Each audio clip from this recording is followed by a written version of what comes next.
Bienvenidos a la Academia Level 112. Mi nombre es Jesús García Pérez y soy graduado en Historia por la Universidad de Murcia, en la que también realicé el máster en Historia y Patrimonio Histórico. He llevado a cabo diversas investigaciones, sobre todo en el campo de la historia moderna, y actualmente soy profesor de Geografía e Historia en la Academia Level 112, a lo que sumo también mi faceta como opositor al Cuerpo de la Guardia Civil. En el tema 19 de esta oposición nos encontramos ante un tema ciertamente extenso. 13 bloques muy bien definidos en la resolución de 26 de junio de 2019 de la Dirección General de la Guardia Civil.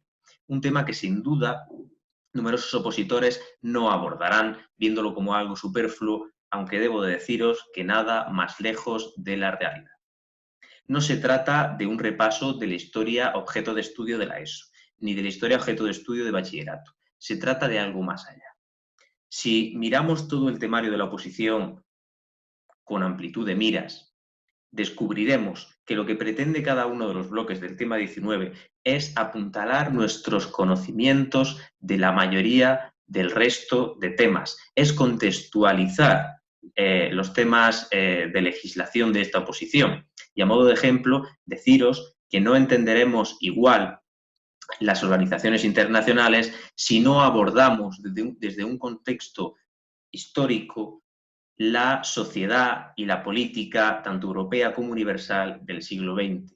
Es decir, no interiorizaremos igual la ONU o la Corte Penal Internacional si no hemos abordado previamente los contextos de las dos guerras internacionales del siglo XX. Y lo mismo ocurrirá con nuestra Carta Magna, con nuestra Constitución española, a la cual no podremos ver con los mismos ojos si no hemos abordado previamente el fenómeno político de la transición española.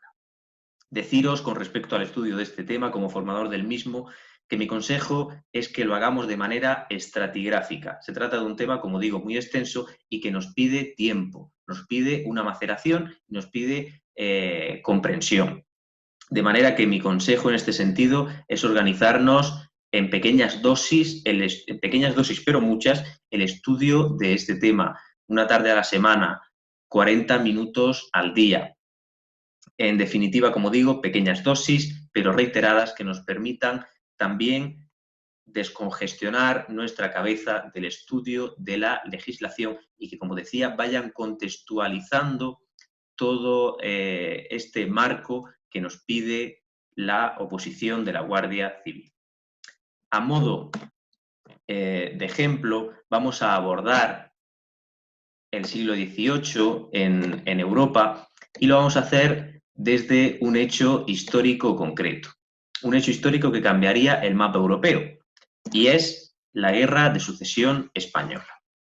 En noviembre del año 1700 muere Carlos II, apodado el Hechizado, el último rey de España de la Casa de Habsburgo, de la dinastía de los Austrias, aquella dinastía, aquella casa, mejor dicho, iniciada por Carlos I de España y V de Alemania, el nieto de los reyes católicos. Muerto Carlos II, se plantea un problema sucesorio. ¿Quién debe de ocupar el trono de España? Por un lado, encontramos a Carlos de Austria, emparentado familiarmente con el difunto, y por otro lado encontramos a Felipe de Anjou, de la Casa de Borbón. Carlos había dejado en su testamento el trono a Felipe de Anjou, futuro Felipe V. Sin embargo, aquí entra el papel de las potencias europeas. Las potencias enemigas de Francia se alían con Carlos de Austria en contra del Borbón. Da así comienzo un conflicto internacional en el que todas las potencias europeas participan apoyando a uno o a otro bando. En España también se divide el mapa político. Por un lado, Castilla apoyará a Felipe de Anjou y Aragón hará lo propio con Carlos de Austria. ¿Por qué apoyaba Castilla a Felipe y Aragón lo haría con Carlos? Castilla apoya a Felipe por sus pretensiones centralistas de gobierno en España, mientras que Aragón apoyaba una descentralización del poder para poder conservar sus fueros. Tenemos aquí tres hitos importantes que tenemos que conocer de la Guerra de Sucesión Española, que son En 1707 la batalla de Almansa, en la que vence el ejército Borbón y que comienza a decantar la balanza de esta guerra en favor de Felipe de Anjou. En 1711 se produce el ascenso al trono imperial del Sacro Imperio Romano Germánico de Carlos de Austria. Este hecho hará que las potencias europeas que le habían apoyado dejen de apoyarle para no volver a tener una figura similar a la de Carlos I de España y V de Alemania. Sin embargo, el final de la Guerra de Sucesión no llegará hasta 1713 con la firma de un importante tratado que, como digo, cambiaría todo el mapa europeo. Hablamos del Tratado de Utrecht. El Tratado de Utrecht acaba con la guerra, pero traerá nefastas consecuencias para España, y es que habrá de ceder, por un lado, a Gran Bretaña, Menorca y Gibraltar.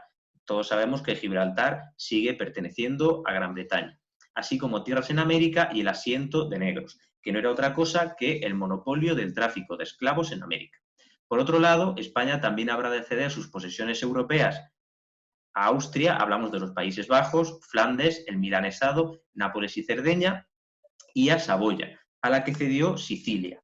Y, en último lugar, en este nuevo mapa europeo que se está confeccionando, debemos de conocer que nace el reino de Prusia, hasta entonces parte del Sacro Imperio Romano Germánico. España perderá su condición de potencia europea y Gran Bretaña se convierte a partir de entonces en la potencia hegemónica mundial. Pese a todo esto, pese al Tratado de Utrecht firmado en el año 1713, en España no había acabado el conflicto bélico.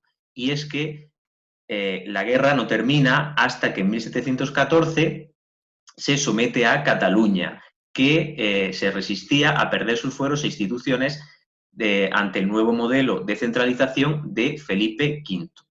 El 11 de septiembre de 1714 las tropas borbónicas entrarían en la ciudad de Barcelona. Será este el motivo por el que desde 1980 se celebre el Día de Cataluña el 11 de septiembre.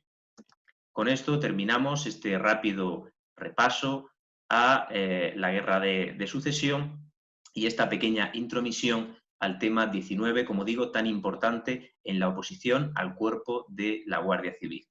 Mucho ánimo a todos. No olvidéis lo importante que es contextualizar la legislación, contextualizarlo todo y, muy importante, aquella cita en este sentido de Cervantes en su famoso Quijote: un hombre no es más que otro si no hace más que otro.